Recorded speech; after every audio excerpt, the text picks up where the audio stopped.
und die Gelegenheit, wieder einen Deal zu kriegen.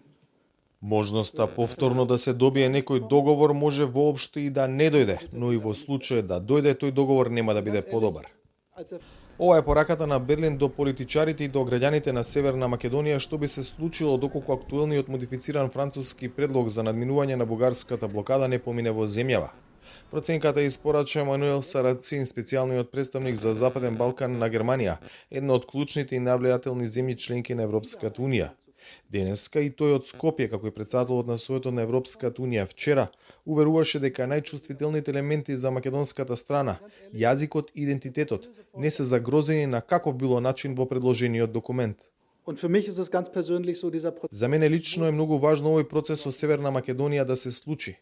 Овој европски компромис е шанса. Овој предлог предвидува веднаш почеток на пристапните преговори по прифаќањето на договорот без натамошно долговлекување.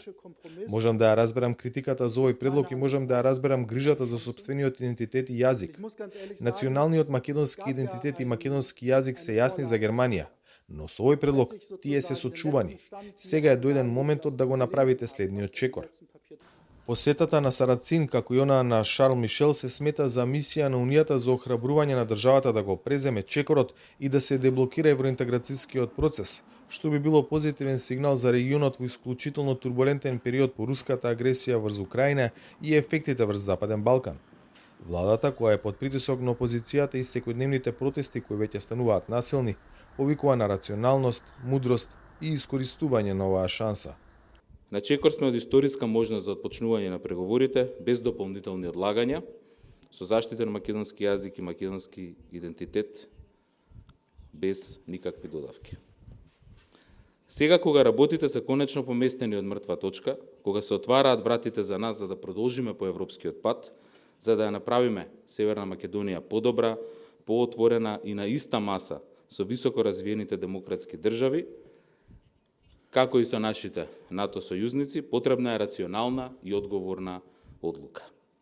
Затоа велам дека ова ни е можност за ставање крај на лавиринтот во решавањето на отворените прашања со соседите и старт на долго очекуваните преговори со Европската Унија.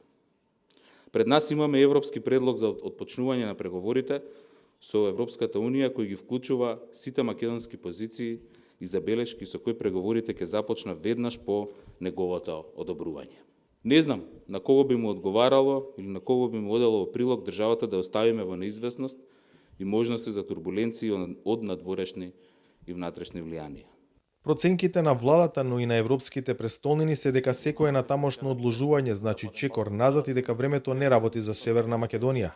Пораките се дека во наредните денови мора да се донесе одлука за ова прашање за кој има разногласие меѓу мнозинството и опозицијата, кои денеска на ниво на работни групи ги почнаа консултациите околу содржината на предлогот. За Гласот на Америка, од Скопје, Владимир Мирчевски.